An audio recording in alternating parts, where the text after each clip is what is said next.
ನಮಸ್ತೆ ಎಲ್ಲರಿಗೂ.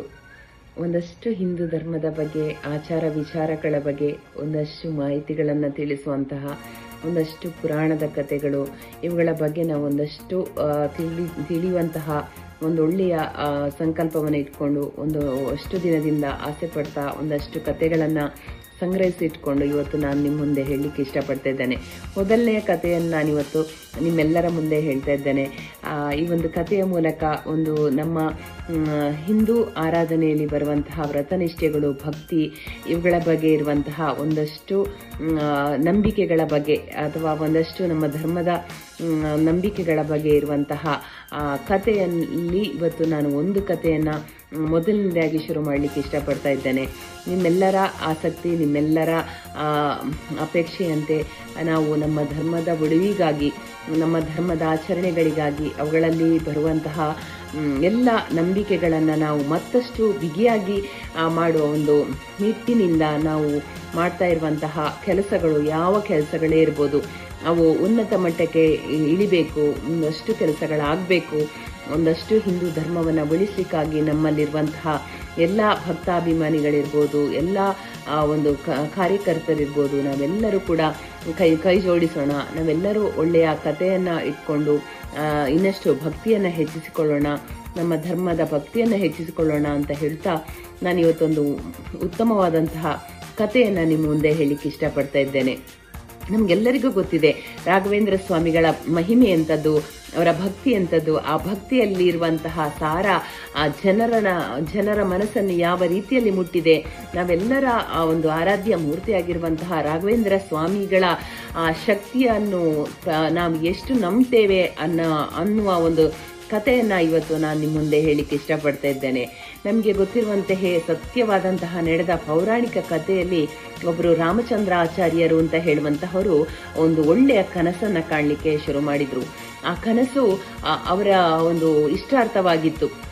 ಜೀವನದಲ್ಲಿ ನಾನೇನಾದರೂ ಸಾಧನೆ ಮಾಡಬೇಕು, ಏನಾದರೂ ಮಾಡಬೇಕು, ಅಥವಾ ನಮ್ಮ ಮಕ್ಕಳಿಗೆ ಹೀಗಾಗಬೇಕು, ಈ ರೀತಿಯಲ್ಲಿ ಎಲ್ಲ ಒಂದು ಮನಸ್ಸುಗಳು ಕೂಡ ಕಾಣುವಂತೆ ಅವರು ಕೂಡ ಒಂದು ಒಳ್ಳೆಯ ಕನಸನ್ನು ಕಾಣಲಿಕ್ಕೆ ಶುರು ಮಾಡಿದ್ರು.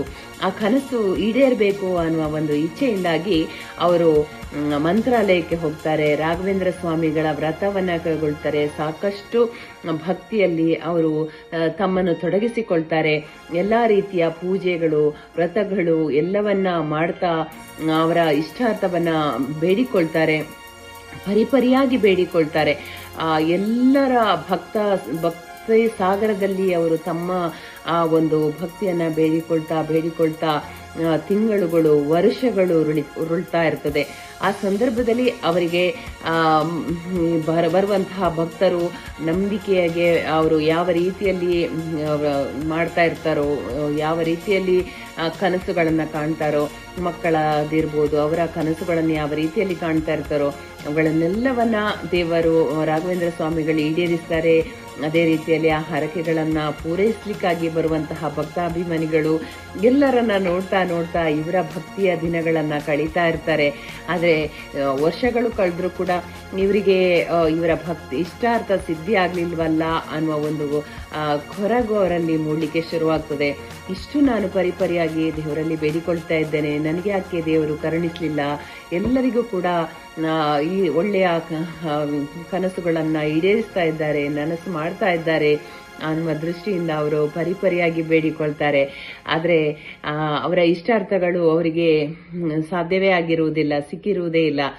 ಆಗ ಅವರು ಏನ್ ಮಾಡ್ತಾರೆ ಅಂತ ಹೇಳಿದ್ರೆ, ಮನಸ್ಸಿನಲ್ಲಿಯೇ ಬೇಸರ ಆಗ್ತದೆ. ನಾನು ಬೇಡ್ತಾ ಇರೋದು ನನಗೆ ಸಿಗುದಿಲ್ವಾ, ಯಾಕೆ ಹೀಗೆ ಆಯ್ತು, ನನಗೆ ಯಾಕೆ ದೇವರು ಕರುಣಿಸ್ತಾ ಇಲ್ಲ ಅನ್ನುವ ಬೇಸರದಲ್ಲಿ ಅವರು ಪಕ್ಕದ ತಿರುಪತಿಗೆ ಹೋಗ್ತಾರೆ, ಶ್ರೀನಿವಾಸನಲ್ಲಿ ಮೊರೆ ಇಡ್ತಾರೆ.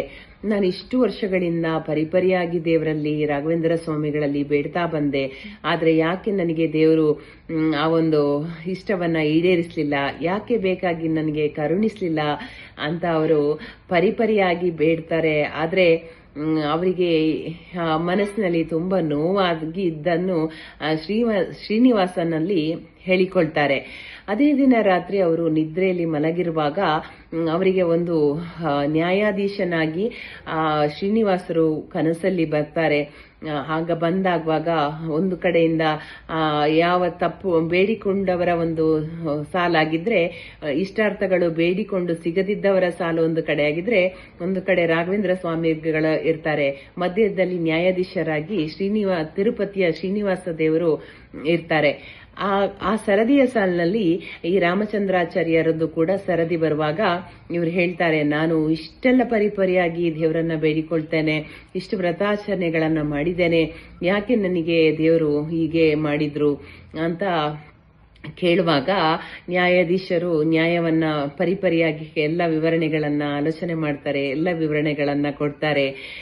ಆದ್ರೆ ಎಲ್ಲ ಯೋಚನೆ ಮಾಡಿದಾಗ ಅವರ ಆಸೆ ಅಂತದ್ದಾಗಿರ್ತದೆ.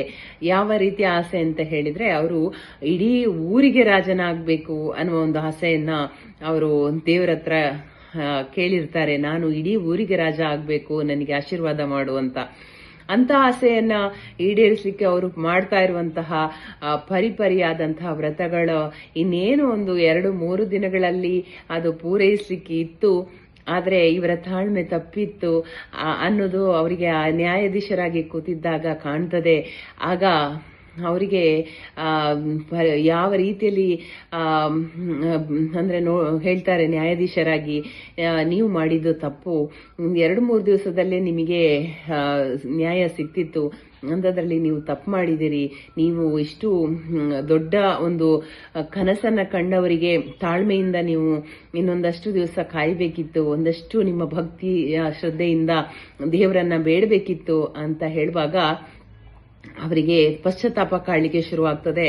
ಆ ರೀತಿಯಲ್ಲಿ ಅವರು ಏನ್ ಮಾಡ್ತಾರೆ ಅಂತ ಹೇಳಿದ್ರೆ,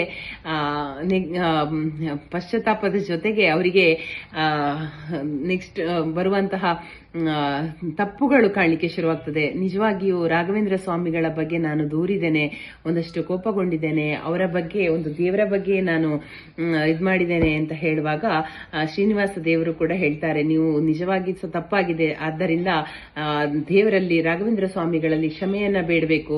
ಅವರು ಮಾಡದ ತಪ್ಪಿಗೆ ಅವರು ಅವರು ಬೇಡಿದ್ದನ್ನು ಎಲ್ಲರಿಗೂ ಇಷ್ಟಾರ್ಥಗಳನ್ನ ಕೊಡುವಂತಹ ದೇವರಿಗೆ ಈ ರೀತಿಯಲ್ಲಿ ಅಪಾದನೆ ಮಾಡಿದ್ದು ತಪ್ಪಾಗಿದೆ. ಆದ ಕಾರಣ ನಿನಗೆ ಶಿಕ್ಷೆಯನ್ನು ಕೊಡಬೇಕಾಗ್ತದೆ ಅಂತ ಹೇಳಿದಾಗ ಅದೇ ರೀತಿಯಲ್ಲಿ ರಾಮಚಂದ್ರ ಆಚಾರ್ಯರಿಗೆ ಶಿಕ್ಷೆ ಕೊಡುವ ಒಂದು ಕನಸು ಬೀಳ್ತದೆ. ಆ ಕನಸಿನಿಂದ ಎಚ್ಚರವಾದಾಗ ಅವರಿಗೆ ನಿಜವಾಗಿ ಹೌದು ಅಂತ ಅನಿಸಿ ಅವರು ಪುನಃ ಮರಳಿ ಬಂದು ರಾಘವೇಂದ್ರ ಮಂತ್ರಾಲಯದಲ್ಲಿ ಅವರು ತಮ್ಮ ಕ್ಷಮೆಯನ್ನ ಪಶ್ಚಾತ್ತಾಪವನ್ನ ದೇವರಲ್ಲಿ ಹೇಳಲಿಕ್ಕೆ ಶುರು ಮಾಡಿದ್ರು. ನನ್ನಿಂದ ತಪ್ಪಾಗಿದೆ, ನಾನು ಬೇಡಿದ ಒಂದು ಅಪೇಕ್ಷೆಗೆ ನನಗೆ ನಾನು ಭಕ್ತಿಯಲ್ಲಿ ಇನ್ನೂ ಇರಬೇಕಾಗಿತ್ತು, ನನಗೆ ಈಡೇರಿಸ್ತಿದ್ದಂಥ ಸಂದರ್ಭದಲ್ಲಿ ನಾನೇ ಮುಂದುವರೆದು ಬಿಟ್ಟೆ, ತಪ್ಪಾಯಿತು ಅನ್ನುವ ಒಂದು ಪಶ್ಚಾತ್ತಾಪದಲ್ಲಿ ಅವರ ಒಂದು ಆಸೆಯನ್ನ ಈಡೇರಿಸಿಕೊಳ್ಳಿಕ್ಕಾಗ್ಲಿಲ್ಲ ಅನ್ನುವ ಒಂದು ದೃಷ್ಟಿಯಲ್ಲಿ ಅವರು ಇರುವಾಗ ಅವರು ಪಶ್ಚಾತ್ತಾಪ ಆಗ್ತದೆ. ಅದೇ ರೀತಿಯಲ್ಲಿ ಅವರು ತಮ್ಮ ಜೀವವನ್ನ ಕಳೆದುಕೊಂಡು ಅವರಿಗೆ ಅಂತ್ಯ ಆಗ್ತದೆ. ಅದೇ ರೀತಿ ಮರುಜನ್ಮದಲ್ಲಿ ಅವರೇ ಮಮ್ಮೂಡಿ ಕೃಷ್ಣರಾಜೇಂದ್ರ ಒಡೆಯರಾಗಿ ಮರುಹುಟ್ಟು ಪಡೆದ್ರು. ಅವರು ಒಂದಷ್ಟು ಕೆಲಸಗಳನ್ನ ಮಾಡಿದ್ರು. ಅವರ ಒಂದು ಆಚಾರ ವಿಚಾರಗಳನ್ನ ತಿಳಿದುಕೊಂಡು ರಾಘವೇಂದ್ರ ಸ್ವಾಮಿಯ ಭಕ್ತರಾದ್ರು. ಮಮ್ಮೂಡಿ ರಾಜೇಂದ್ರ ಒಡೆಯರ್ ಅವರ ಒಂದು ಹಿಂದಿನ ಜನ್ಮದಲ್ಲಿ ಇದ್ದವರೇ ಈ ರಾಮಚಂದ್ರಾಚಾರ್ಯರು ಅಂತ ಹೇಳುವಂತಹ ಒಂದು ಒಳ್ಳೆಯ ಕಥೆಯನ್ನ ಆಧರಿಸಿಕೊಂಡು ನಾವಿವತ್ತು ಹೇಳುವುದೇನಂತ ಹೇಳಿದ್ರೆ, ಯಾವ ಒಂದು ದೇವರಿಗೆ ನಾವು ಎಷ್ಟು ನಂಬಿಕೆಯಿಂದ ನಾವು ನಮ್ಮ ಶ್ರದ್ಧೆಯಿಂದ ಬೇಡ್ತೇವೋ ಅವರು ಬೇಡಿದ್ದನ್ನು ಕೊಡ್ಲಿಲ್ಲ ಅನ್ನುವಂತಹ ಕೋಪ ಯಾರಿಗೂ ಕೂಡ ಬರಬಾರ್ದು. ನಮ್ಮಲ್ಲೇ ಏನಾದರೂ ಲೋಪದೋಷಗಳಿರ್ಬೋದು. ನಾವು ಯಾವ ಮಟ್ಟಿಗೆ ನಾವು ದೇವರನ್ನ ಬೇಡ್ತೇವೆ, ಯಾವ ರೀತಿಯಲ್ಲಿ ನಮ್ಮ ಆಸಕ್ತಿಗಳಿಂದ ನಾವು ಭಕ್ತಿಯನ್ನ ಬೆಳೆಸಿಕೊಳ್ತೇವೆ, ಇದರ ಮೂಲಕದಲ್ಲಿ ನಮಗೆ ತಾಳ್ಮೆಯಿಂದ ನಮಗೆ ದೇವರು ಕೊಟ್ಟೇ ಕೊಡ್ತಾರೆ ಅನ್ನುವ ನಂಬಿಕೆಯನ್ನು ಇಟ್ಕೊಂಡು ನಾವು ನಮ್ಮ ವ್ರತ ಆಚರಣೆಗಳಿರ್ಬೋದು ಅಥವಾ ನಮ್ಮ ಭಕ್ತಿಯನ್ನ ಬೆಳೆಸಿಕೊಳ್ಳುವ ರೀತಿಯಲ್ಲಿ ಇರ್ಬೋದು, ಈ ರೀತಿಯಲ್ಲಿ ಬೆಳೆಸಿಕೊಂಡಾಗ ಮಾತ್ರ ನಾವು ನಮ್ಮ ಇಷ್ಟಾರ್ಥಗಳನ್ನು ಸಿದ್ಧಿಸಿಕೊಳ್ಳಿಕ್ಕೆ ಸಾಧ್ಯ ಇದೆ. ಯಾವ ರೀತಿಯಲ್ಲಿ ನಾವು ದೇವರನ್ನ ಭಕ್ತಿಯಿಂದ ನಮ್ಮ ಮನಸ್ಸನ್ನು ಬೆಳೆಸಿಕೊಳ್ತೇವೋ, ಯಾವ ನಿಷ್ಠೆಯಿಂದ ನಾವು ನಮ್ಮ ಬದುಕನ್ನು ಸಾರ್ಥಕಗೊಳಿಸ್ತೇವೋ, ಇವುಗಳೆಲ್ಲದರ ಮೂಲಕ ನಮ್ಮ ಜೀವನ ನಿಂತಿರ್ತದೆ. ನಮ್ಮ ಜೀವನದಲ್ಲಿ ಬರುವಂತಹ ಸಂಕಷ್ಟಗಳೆಲ್ಲದಕ್ಕೂ ಭಗವಂತ ನಮಗೆ ಏನು ಕೊಡಬೇಕು ಅದನ್ನು ಅವರು ಖಂಡಿತವಾಗಿ ಕೊಡ್ತಾರೆ. ಎಷ್ಟೋ ಜನರಿಗೆ ಗೊತ್ತಿದೆ ನಮಗೆ ಜೀವನದಲ್ಲಿ ಕಷ್ಟಗಳೇ ಸಿಗ್ತದೆ ಅಂತ ಕಷ್ಟಗಳು ಬರ್ಲಿಕ್ಕೂ ನಾವು ಯಾವ್ದಾದ್ರೂ ಪೂರ್ವ ಜನ್ಮದಲ್ಲಿ ಮಾಡಿರುವಂತಹ ಕಷ್ಟಗಳಿರ್ಬೋದು, ಅಥವಾ ನಾವು ಇನ್ನೊಬ್ಬರಿಗೆ ಮಾಡಿರುವಂತಹ ತೊಂದರೆಗಳಿರ್ಬೋದು, ಅಥವಾ ನಿಂದನೆ ಆಪಾದನೆಗಳಿರ್ಬೋದು, ಇವುಗಳೆಲ್ಲವೂ ಕೂಡ ನಮ್ಮನ್ನು ಒಂದು ಹಂತದಲ್ಲಿ ಯಾವತ್ತಾದ್ರೂ ನಮಗೆ ಕಾಡ್ತದೆ. ನಾವು ಮಾಡಿದಂತಹ ಕೆಟ್ಟ ಆಪಾದನೆಗಳು ಯಾವತ್ತಾದ್ರೂ ನಮ್ಮನ್ನ ಕಾಡ್ತದೆ ಅಂತ ನಾವು ನಂಬಿಕೆಯನ್ನ ನಾವು ಇಟ್ಕೊಂಡಿದ್ದೇವೆ. ಯಾವ ರೀತಿಯಲ್ಲಿ ಮರುಜನ್ಮ, ಹುಟ್ಟು, ಸಾವು, ನಮಗೆ ಗೊತ್ತಿದೆ ನಮ್ಮ ಆತ್ಮಕ್ಕೆ ಸಾವಿಲ್ಲ ಅಂತ. ನಮ್ಮ ದೇಹಕ್ಕೆ ಸಾವಿದೆ ಹೊರತು ನಮ್ಮ ಆತ್ಮಕ್ಕೆ ಸಾವಿರುವುದಿಲ್ಲ. ಅದು ಎಷ್ಟೋ ಜನ್ಮಗಳನ್ನ ಪಡೆದು ಬಂದಿರುವಂತಹ ಆತ್ಮವನ್ನ ನಾವು ಇಟ್ಕೊಂಡಿರುವಾಗ ನಾವು ಯಾವ ರೀತಿಯಲ್ಲಿ ನಮ್ಮ ಆ ದೇಹದೊಳಗಿರುವಂತಹ ಆತ್ಮವನ್ನ ಯಾವ ರೀತಿಯಲ್ಲಿ ನಾವು ಗೌರವಿಸಬೇಕು, ನಾವು ಯಾವ ರೀತಿಯಲ್ಲಿ ನಮ್ಮಲ್ಲಿ ಅದನ್ನ ಇಟ್ಕೊಂಡು ನಾವು ಅದನ್ನ ಸತ್ಕರಿಸಬೇಕು, ಇವೆಲ್ಲವನ್ನ ನಾವು ಆಸಕ್ತಿಯಿಂದ ಕೇಳಿದಾಗಷ್ಟೇ ಗೊತ್ತಾಗ್ತದೆ ನಮ್ಮ ಜೀವನ ಎಲ್ಲಿಂದ ಪಾವನ ಆಗ್ತದೆ ಅನ್ನೋದನ್ನ. ಒಂದಷ್ಟು ಆಚಾರ ವಿಚಾರಗಳನ್ನ ಇನ್ನಷ್ಟು ಬೆಳೆಸ್ಕೊಳ್ತಾ ನಾವು ಒಂದಷ್ಟು ಒಳ್ಳೆಯ ಮಾತುಗಳನ್ನ ನಿತ್ಯವೂ ಆಡೋಣ.